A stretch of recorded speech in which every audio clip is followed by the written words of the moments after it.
मागच्या व्हिडिओमध्ये आपण बघितलं कुणबी नोंदी म्हणजे काय आणि हे ते जवळपास 50 डॉक्युमेंट्स ज्यामध्ये आपल्या पूर्वजांच्या कुणबी नोंदी असतात. आता या व्हिडिओमध्ये आपण बघू या कुणबी नोंदी नक्की शोधायच्या तरी कशा.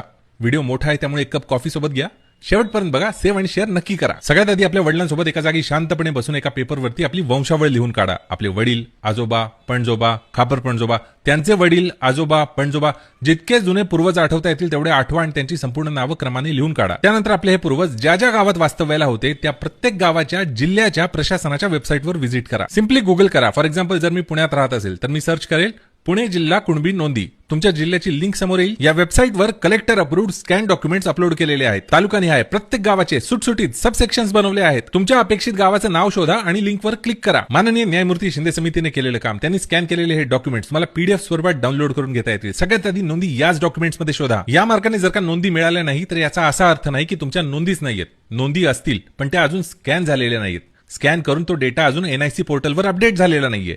होईल तेव्हा होईल, पण तोपर्यंत काय करायचं, नोंदी शोधाव्या तर लागणार. अशा वेळी मग तुम्हाला प्रत्यक्षात तहसील ऑफिसला व्हिजिट करून अर्ज दाखल करावा लागतो. त्या अर्जामध्ये मेन्शन केलेलं असतं की आम्हाला आमचे रेकॉर्ड शोधायचे आहेत आणि त्याला सपोर्ट म्हणून आपलं आधार कार्ड, आपली इतर ओळखपत्र, 7-12, शाळेची दाखली, जितके जुने डॉक्युमेंट्स तुम्हाला मिळाले असतील आपल्या घरामध्ये सगळे, आणि आपली पेपरवर लिहिलेली वंशावळ त्याची सुद्धा एक कॉपी जोडा, एक बंच बनवा आणि तो सबमिट करा. कोणत्या काळातले डॉक्युमेंट्स हवे आहेत असं स्पेसिफिकली विचारलं तर 1967 पूर्वीचे सगळे डॉक्युमेंट्स म्हणा, कारण काही नोंदी या मागच्या शतकात तर काही नोंदी त्याच्याही मागच्या शतकात सापडत आहेत. आणि या कामासाठी गरज पडल्यास एक शासन मान्य अधिकृत मोडी लिपी वाचक सुद्धा तुम्हाला सोबत घेऊन जावा लागू शकतो, कारण या सगळ्या नोंदी मोस्टली मोडी लिपीमध्ये असतात. आणि तुमच्या सर्कलमध्ये जर कोणी ओळखीचा मोडी लिपी वाचक नसेल तर हा कुठे आणि कसा भेटेल याची चौकशी सुद्धा तुम्ही प्रशासनाकडे म्हणजेच तहसील ऑफिसमध्ये करू शकता. हा अर्ज जमा केल्यानंतर तुमच्या अर्जाची आणि कागदपत्रांची तपासणी होते तहसील ऑफिसकडनं. त्यानंतर अधिकाऱ्यांकडनं सुरू होते शोध मोहीम, ज्यामध्ये तलाठी, कोतवाल, इतर सरकारी कर्मचारी तहसील अभिलेख, भूमी अभिलेख, शिक्षण अभिलेख, तुमच्या संदर्भातले सगळे डॉक्युमेंट सर्च करतात. बऱ्याचदा नोंदी याच रेकॉर्ड्समध्ये सापडून जातात आणि त्यानंतर त्या स्कॅन करून डिजिटलाइज करून एनआयसी पोर्टलवरती अपलोड केल्या जातात.